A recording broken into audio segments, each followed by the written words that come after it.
15 अगस्त 2002 एक ऐसा दिन जब सब कुछ नॉर्मल लग रहा था। उस टाइम तक जब एक आदमी ने गैराज का दरवाज़ा नहीं खोला था। जैसे ही दरवाज़ा खुला, अमेरिका के एक शहर की नींद हमेशा के लिए टूट गई।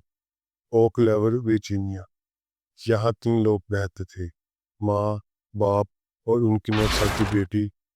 उस सुबह माँ बाप अपने ही घर में मुर्दा मिले और बच्चे की लाश कुछ हफ्तों बाद मिली। 20 साल गुजर गए, लेकिन सवाल वही है, ये सब किसने किया और क्यों?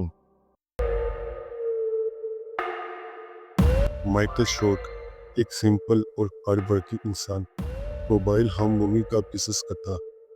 उसकी बीवी मैरी एक सादा, केयरिंग और प्योर मजहबी औरत थी। दोनों की एक बेटी थी, जेनिफर, जो सिर्फ 9 साल की थी, मासूम और खूबसूरत।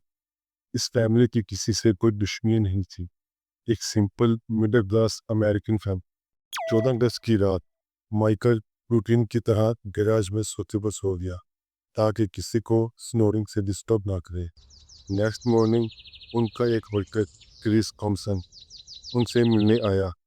उनके घर आया, दरवाज़ा खुला था, हर तरफ खामोशी, और फिर माइकल की गैराज में सोते पर लाश पड़ी देखी। सर में गोली मारकर इसको कत्ल कर दिया गया। क्रिस ने उसी टाइम पुलिस को कॉल कर दी। उसके बाद वो घर के अंदर चला गया। माइकल की बीवी मैरी शॉर्ट, उसकी लाश बेड पर मिली। उसको भी सर में गोली मारकर कत्ल किया गया। और सबसे खतरनाक बात, उनकी बेटी जेनिफर गायब थी। घर में मौजूद तमाम फोन लाइंस काट दी गई। चोरी का कोई सीन नहीं था, ये पहले से प्लान किया हुआ मर्डर था। ये न्यूज़ पूरे शहर में फैल गई। हेलीकॉप्टर से और सच डॉग से जेनिफर की तलाश शुरू हो गई। सैकड़ों लोग जेनिफर को ढूंढने निकले। लोगों का ख्याल था कि शायद जेनिफर जंगल में कहीं छुपी हो और वो जिंदा हुआ। 2 हफ्ते गुजरे, लेकिन जेनिफर ना मिली। 6 हफ्ते बाद ओक लेवल से 35 मील के फासले पर एक रोड के पास एडी एल्बर्ट नामी एक आदमी के डॉग्स को कुछ मिला। पहले कुछ भी जैसा मिला, 2 दिन बाद ढांचे का टुकड़ा। ये जेनिफर थी। जेनिफर की लाश डिकम्पोज हो चुकी थी। जेनिफर का फोरेंसिक एनालिसिस किया और ये कंफर्म हुआ, ये लाश उसी की है।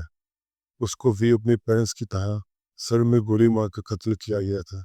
जिस बेबी के नीचे से उसकी रिमेज मिली थी, आज उसी का नाम Jennifer Remy short memorial bridge है।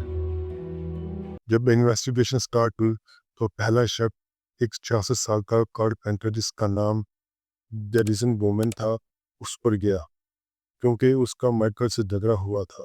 गैरिसन बोमन पर शक इसलिए भी ज़्यादा हुआ क्योंकि मर्डर्स के अगले ही दिन वो फ्लाइट लेकर कनाडा चला गया। पुलिस ने गैरिसन को कनाडा से अरेस्ट किया, गैरिसन को कोर्ट में पेश किया, लेकिन कत्ल का कोई प्रूफ नहीं मिला। सबको लगता था गैरिसन ही वो इंसान है जिसने ये सब किया। जब सब लोग गैरिसन को मुजरिम समझ रहे थे, एक शॉकिंग ट्विस्ट आया। वो 3 गवाह जिन्होंने गैरिसन के खिलाफ बोला था, वो सब झूठ बोल रहे थे ताकि रिवॉर्ड मनी हासिल कर सके। तीनों को फॉल्स इंफॉर्मेशन की वजह से सजा हो गई और गैरिसन बोमन को छोड़ दिया गया। जेनिफर की लाश मिलने के बाद भी कोई प्रूफ नहीं मिला। किसी को कुछ समझ नहीं आ रही थी, न चोरी थी, फोन्स काटे हुए थे, मतलब ये पहले से प्लान किया हुआ मर्डर था। जेनिफर को इतनी दूर क्यों ले गए अगर मानना ही था? एक थ्योरी ये भी कहती है ये किसी कोई का काम हो सकता है जिसको मालूम कि माइकल रात को गैराज में सोता है। 2019 में इस केस में कोर्ट ट्विस्ट आया। शॉर्ट फैमिली का ऊपर घर जहाँ वाक़या हुआ था, जो उस टाइम से खाली था, अचानक बगैर किसी वजह से जला दिया गया। किसी को नहीं मालूम ये क्यों जला। हो सकता है शायद किलर का काम हो जो एविडेंस मिटाना चाह रहा, या फिर ऐसा कोई जो इस हॉन्टेड घर से छुटकारा पाना चाहता।